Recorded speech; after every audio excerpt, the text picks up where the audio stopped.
Hello dear students, स्वागत है आपके अपने YouTube channel excellent study classes में। स्टूडेंट्स, आज हम पढ़ने वाले हैं क्लास 10th की हिंदी का फर्स्ट चैप्टर मित्रता। जी हाँ स्टूडेंट्स, मित्रता जिसके लेखक हैं आचार्य रामचंद्र शुक्ल। ठीक है, ये आपके बोर्ड एग्जाम के लिए बहुत ही इंपॉर्टेंट है। ठीक है, तो आज हम आचार्य रामचंद्र जी का जीवन परिचय देखेंगे। ठीक है, आज हम उनकी जीवनी देखेंगे। आपके बोर्ड एग्जाम में ये करीब 3 मार्क्स का पूछता है। ठीक है, जिसमें आपको किसी भी लेखक का जीवनी और उसका एक रचना लिखना होता है, जिससे आपको 3 मार्क्स मिलते हैं। ठीक है, तो कई बच्चे कहते हैं हम जीवनी लिखते तो हैं लेकिन हमें फुल मार्क्स नहीं मिलते हैं, नंबर कट जाते हैं। तो क्यों नंबर कटते हैं, ठीक है, ये हम आपको इस वीडियो के लास्ट में बताएंगे। और कैसे आप अपने अच्छी मार्क्स गेन कर सकते हैं, कैसे फुल मार्क्स आप ले सकते हैं अपने बोर्ड एग्जाम में, ये भी हम आपको इस वीडियो के लास्ट में बताएंगे। तो वीडियो को बिल्कुल भी स्किप मत कीजिएगा, वीडियो को लास्ट तक देखिएगा। ये वीडियो आपके लिए बहुत ही इंपॉर्टेंट है। ठीक है, तो ज्यादा समय ना लेते हुए चलिए हम करते हैं वीडियो को स्टार्ट। स्टूडेंट्स, हम आपको बता दें, यदि आप लोग चैनल पर नए हैं या चैनल को अभी तक सब्सक्राइब नहीं किया है तो चैनल को सब्सक्राइब करके बेल आइकन को प्रेस कर दीजिए, जिससे हमारे द्वारा बनाए गए सभी वीडियो का नोटिफिकेशन आपके पास आसानी से पहुंच पाएगा और आप लोग अपनी तैयारी अच्छे से कर पाएंगे। तो ज्यादा समय ना लेते हुए चलिए हम करते हैं वीडियो को स्टार्ट।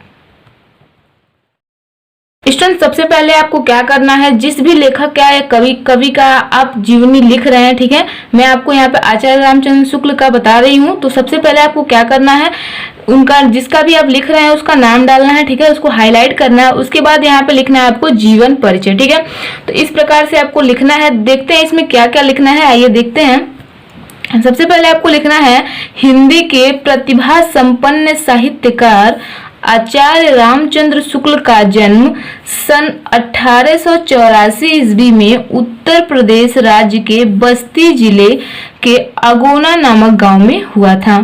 स्टूडेंट्स, आचार्य रामचंद्र शुक्ल का जन्म 1884 ईस्वी में आगोना नामक गांव में हुआ था। ठीक है, क्लियर है।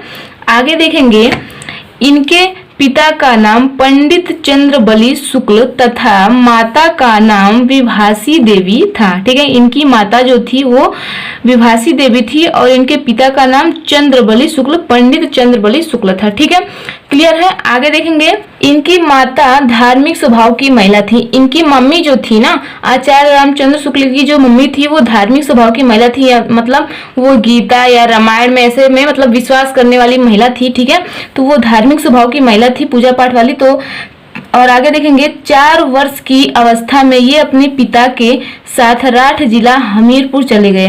कितने, 4 वर्ष की अवस्था में, जब ये छोटे से थे ना, 4 वर्ष के जब थे, तभी ये अपने पिता के साथ राठ जिला हमीरपुर चले गए और वहीं इनकी प्रारंभिक शिक्षा हुई। मतलब वहीं इनकी प्रारंभिक शिक्षा हुई, शुरुआती पढ़ाई जो थी वहीं से इनकी हुई। ठीक है, आगे देखेंगे, 1892 ईस्वी में इनके पिता की नियुक्ति मिर्जापुर सदन के कानूनगो के पद पर हुआ। ठीक है, 1892 ईस्वी में इनके पिता की नियुक्ति कहाँ हो गई थी, मिर्जापुर सदन में। ठीक है, आगे देखेंगे, ये अपने पिता के साथ मिर्जापुर आ गए। ये अपने पिता के साथ कहाँ आ गए, मिर्जापुर आ गए। 1921 ईस्वी में मिशन स्कूल से 10वीं की परीक्षा उत्तीर्ण करने के पश्चात काश्यप पाठशाला में नाम लिखवाया, किंतु गणित में कमजोर होने के कारण इंटर की परीक्षा नहीं दे सके। ये अपनी हाई स्कूल की परीक्षा उत्तीर्ण किए, उसके बाद इन्होंने दाखिला लिया, लेकिन ये गणित में कमजोर होने के कारण ये अपनी इंटर की परीक्षा नहीं दे पाए थे। ठीक है, आगे देखेंगे, आगे क्या है, इसके पश्चात इन्होंने मिर्जापुर के न्यायालय में नौकरी आरंभ कर दी। इन्होंने क्या की, नौकरी आरंभ कर दी। कहाँ पे, जब ये मतलब उत्तीर्ण नहीं कर पाए अपना एग्जाम, अपना परीक्षा, तो ये क्या किए, नौकरी करना चालू कर दिए। और यह नौकरी इनके स्वभाव के अनुकूल नहीं थी। मतलब ये जो नौकरी ये कर रहे थे ये इनके स्वभाव की अनुकूल नहीं थी, मतलब इनके लायक यह नौकरी नहीं थी। ठीक है, आगे देखेंगे, अतः यह मिर्जापुर के मिशन स्कूल में चित्रकला के अध्यापक हो गए। किसके अध्यापक हो गए, चित्रकला के। जहां से ये हाई स्कूल पढ़े थे वहीं मतलब उसी स्कूल में ये अध्यापक हो गए चित्रकला के। ठीक है, समझ में आ रहा है। थोड़ा सा भी अगर कंफ्यूजन हो तो आप लोग कमेंट करके आप मुझे बता सकते हैं, ठीक है। मैं आपकी सभी डाउट्स क्लियर करूंगी, ठीक है। तो यहाँ पे हो चुका है, आगे देखेंगे। कुछ समय पश्चात इनकी नियुक्ति काशी हिंदू विश्वविद्यालय के हिंदी विभाग के प्राध्यापक के रूप में हो गई, ठीक है। ये हो गई है, ठीक है, ये गलती से हो गया था, हो गई, ठीक है। तो इनकी नियुक्ति कहाँ पे हो गई? इनकी नियुक्ति काशी हिंदू विश्वविद्यालय में हो गई थी, ठीक है। आगे देखेंगे। और श्याम सुंदर दास जी के अवकाश प्राप्त करने के बाद ये हिंदी विभाग के अध्यक्ष भी हो गए।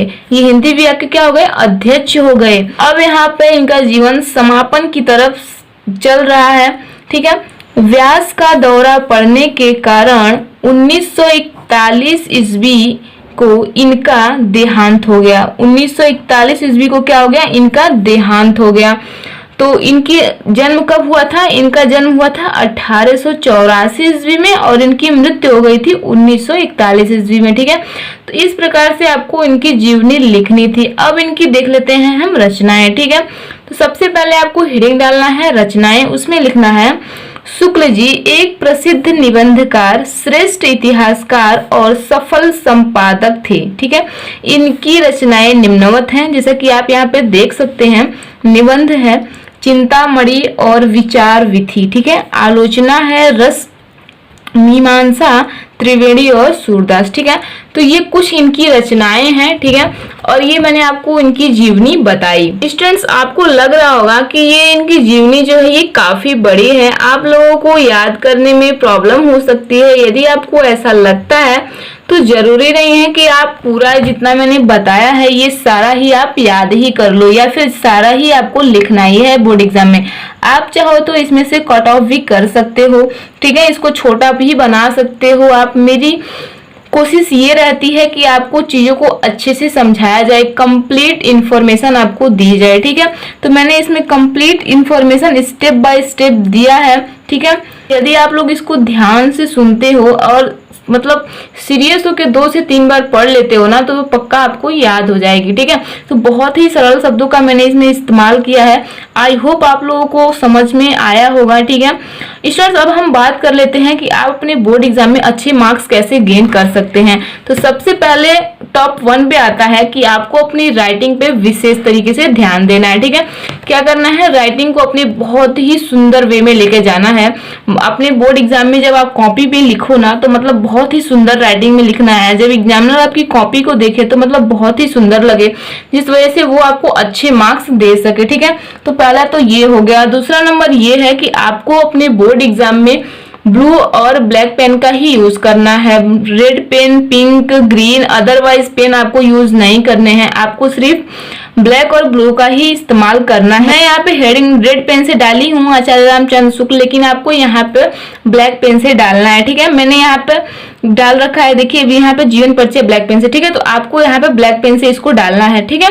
ये हमारा सेकंड हो गया। अब हम देखते हैं थर्ड जो है, आपको जो भी लिखना है, जीवनी लिख रहे हैं या फिर आंसर लिख रहे हैं, जो भी लिख रहे हैं आप, उसमें आपको जो आपको इम्पोर्टेंट लगता है ना, उसको आपको ब्लैक पेन से लिखना है, ताकि एग्जामिनर जब आपकी कॉपी चेक करे ना, तो उसको जो इम्पोर्टेंट चीजें हैं वो मतलब बहुत जल्दी दिखे, सबसे पहले उसकी नजर उसी पर जाए, ठीक है। तो जब इस प्रकार से आप लिखते हैं तो देखने में भी अच्छा लगता है और एग्जामिनर पॉइंट चीजों को जो मतलब जो इम्पोर्टेंट चीज है उसको देख लेता है, तो समझ जाता है कि बच्चा मतलब पढ़ा लिखा है और उसके पास नॉलेज अच्छी खासी है, ठीक है।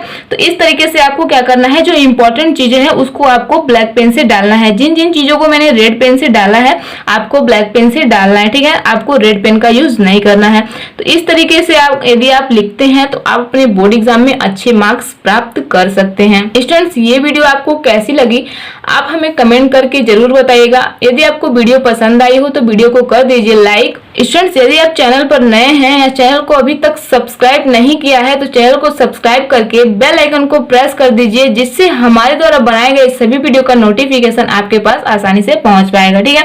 यदि आपके किसी भी सब्जेक्ट्स में कोई भी डाउट है तो आप हमें कमेंट करिएगा, आपके सभी डाउट्स क्लियर किए जाएंगे। किसी भी सब्जेक्ट में, सिर्फ आर्ट को छोड़ करके, ठीक है। आप सभी सब्जेक्ट से जो भी डाउट है आप हमें कमेंट कर सकते हैं, या फिर आपको नेक्स्ट वीडियो किस टॉपिक पे चाहिए आप वो भी कमेंट कर सकते हैं, ठीक है। तो अभी के लिए इतना ही, मिलते हैं नेक्स्ट।